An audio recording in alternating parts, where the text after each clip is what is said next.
और मध्य प्रदेश के सियासी बयानों की तीर से देश की सियासत में भूचाल दिखाई दे रहा है। सनातन यात्राएं, संत महात्माओं, शंकराचार्यों और कथावाचकों की अचानक से तेज होती मांग में सत्ता पर काबिज सियासतदान अब एक हैं। ये मांग कोर हिंदुत्व के एजेंडे की है। एजेंडा है हिंदू राष्ट्र। और अब सवाल यह है कि क्या वन नेशन वन इलेक्शन की पटकथा की तैयारी मध्य प्रदेश से हो रही है?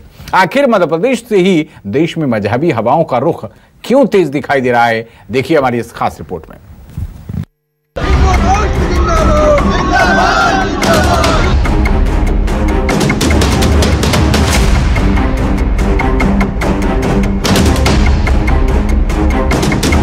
बागेश्वर धाम के पंडित धीरेन्द्र कृष्ण शास्त्री, ज्योतिर्मठ के शंकराचार्य स्वामी अवि मुक्तेश्वरानंद सरस्वती, स्वामी रामभद्राचार्य, सुरेश शांडिल्य महाराज, अनिल आनंद महाराज और भी कई संतों के नाम उस सूची में शामिल हैं जो सनातन धर्म को लेकर लगातार मुखर हैं।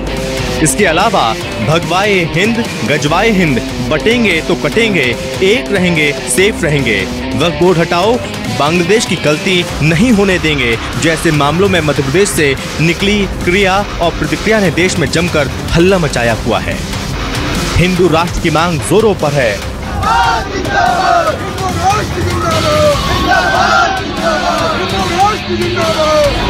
आरएसएस प्रमुख मोहन भागवत ने भी हिंदुओं की जनसंख्या को लेकर चिंता जाहिर की और कम से कम 3 बच्चे पैदा करने की बात कही है। कोर हिंदुत्व के मुद्दे लगातार सामने आ रहे हैं। वन नेशन वन इलेक्शन और वन एक्शन, हिंदू राष्ट्र, और इस मुद्दे का बीजेपी ने भी समर्थन किया है। पहले बयान सुनिए।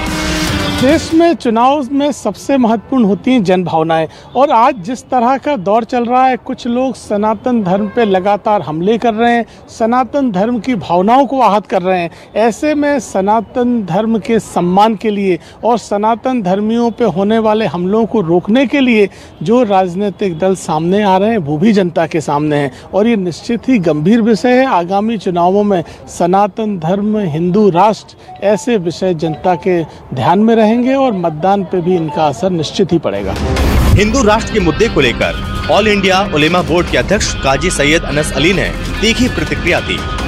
उन्होंने कहा कि हिंदू राष्ट्र बनाने की बात हो रही है, महकमों की मीटिंग हो रही है, राज्य और केंद्र सरकार का पूरा ध्यान इसी पर है कि हिंदू राष्ट्र किस तरीके से बनाया जाए।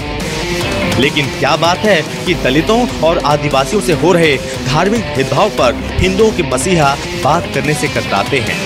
मैं आपसे सवाल करना चाहूँगा, आप हिंदू राष्ट्र बनाने की बात कर रहे हैं, चलिए मुसलमानों को छोड़ दीजिए, आप ईसाइयों को छोड़ दीजिए, क्या दलितों को लेंगे? उन दलितों पर और आदिवासियों के लिए कब मंदिर के पट खुलेंगे? आप जो यात्रा लेके निकले हैं कि साहब हिंदुस्तान के अंदर हम यात्रा अलग जगाने निकले हैं, तो आप अलग तो बाद में जगाइएगा, पहले वो दरवाजे तो खोल दीजिए जो दलितों के लिए प्रवेश द्वार बंद है। मामले को लेकर सभी हिंदू संगठन एक राय नजर आ रहे हैं। विश्व हिंदू परिषद ने कहा कि भारत का हिंदू बहुसंख्यक है जो सोया हुआ था लेकिन अब जाग चुका है। संविधान और लोकतंत्र भी हिंदू के कारण जिंदा है। तो हिंदू राष्ट्र से दूसरों को दिक्कत क्यों? हमारे संत महात्माओं के नेतृत्व में जगी अलग से खलबली मची है। हिंदू राष्ट्र, भारत हिंदू राष्ट्र ही है। भाईचारा की बात करें, चाहे आपसी व्यवहार की बात करें, वो केवल इसीलिए ही संभव है कि भारत हिंदू राष्ट्र है, भारत में हिंदू बहुसंख्यक है। इसलिए ही सारी विचार व्यवहार, चाहे जो भी विचार व्यवहार, संविधान हो चाहे लोकतंत्र हो, हिंदू के कारण जिंदा है। इसलिए भारत हिंदू राष्ट्र है, उसे बनाने की आवश्यकता नहीं। हाँ, क्योंकि हिंदू अभी तक सब उसको सोया और जात पात में बटा हुआ मानते थे, जिसका उसका उपयोग उसी नाते करते थे, उसको दबाते थे। अब हिंदू दब नहीं रहा, उसका उत्तर दे रहा है। हिंदू राष्ट्र की मांग सभी सनातन धर्मी कर रहे हैं, हमारे धर्मगुरु उसकी अगुवाई कर रहे हैं, और हिंदू राष्ट्र पर ही चुनाव होना चाहिए। जो हिंदू हित की बात करेगा वही देश पर राज करेगा। अगर हिंदू है तो ही तो हिंदुस्तान है। हम लोग वो थोड़ी है कि क्या कहते हैं, भारत जोड़ो यात्रा तो निकालेंगे लेकिन भारत नहीं कहेंगे, इंडिया कहेंगे। हम तो हिंदुस्तानी लोग हैं। भारत माता के ऊपर किसी भी प्रकार का अगर जरा सा भी आंच आने का कोई प्रयास करेगा तो उसको मुंह तोड़ जवाब हिंदुस्तानी देगा। मुस्लिम संगठनों के बयान पर कांग्रेस समेत अन्य विपक्षी दलों ने सहमति जाहिर की और बीजेपी को घेरा है। कांग्रेस ने कहा है कि मुद्दों से भटकाने के लिए प्रदेश से देश का सियासी रंग को बदलने का काम किया जा रहा है। देखिए, सबसे पहली बात तो जो भी संत समाज है उनका हम बड़ा सम्मान करते हैं। हम मानते हैं धर्म हमेशा आस्था का विषय होता है, राजनीति का विषय नहीं होता। तो संत समाज की जो भी राय मशवरा है उनका सम्मान करते हैं, लेकिन हाँ, हम उम्मीद करते हैं कि संत समाज की बेहतरी के लिए, रोजगार के लिए, देश के विकास के लिए, भ्रष्टाचार कैसे कम हो, इसके ऊपर भी अपने उपदेश दे। और जो जैसे अभी संघ प्रमुख मोहन भागवत का भी जो बयान, निश्चित तौर पर ये कहीं ना कहीं हिंदू राष्ट्र के नाम पर देश में जहर घोलने का, बांटने का काम कर रहे हैं।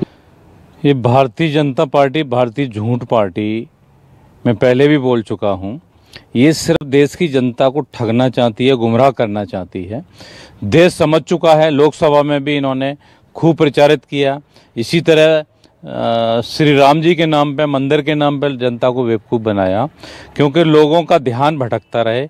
अभी महाराष्ट्र चुनाव में इन्होंने ईवीएम के दम पे जीता है, तो लोगों का ध्यान उस चुनाव पे न जाए कि इतनी बड़ी जीत कैसे हुई है।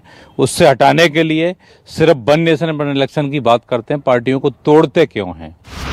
कोर हिंदुत्व के हिंदू राष्ट्र एजेंडा और वन नेशन वन इलेक्शन का चुनाव, संगठनों का अपना अपना दावा भले हो, लेकिन इसमें कोई दो राय नहीं है कि सियासत की बयार अब बदली बदली से नजर आने लगी है। मध्य प्रदेश की मजहबी सियासत के जो तीर हैं वो इस बात को साफ तौर पर बयां कर रहे हैं कि देश की राजनीति की पथघटा आखिर किस आधार, किस उद्देश्य से लिखी जा रही है। और यह भी कहा जा सकता है कि आने वाला वन नेशन वन इलेक्शन का चुनाव हिंदुत्व, कोर हिंदुत्व यानी हिंदू राष्ट्र पर हो सकता है। लेकिन अगर देखा जाए तो जिस प्रकार से मध्य प्रदेश में जो बयान सामने आ रहे हैं वो एक बात तो जाहिर करते हैं कि यहाँ भगवा का सुर्ख लाल रंग भी दिखाई दे रहा है, तो हरे रंग की महक भी अब और तीखी होती जा रही है। किसी ने क्या खूब कहा है, सियासत क्या खूब बोलती है, बहुत और बहुत और बहुत बोलती है। कैमरामैन विजय सेचकर के साथ शिखिल ब्यौहार, न्यूज़ 24 भोपाल।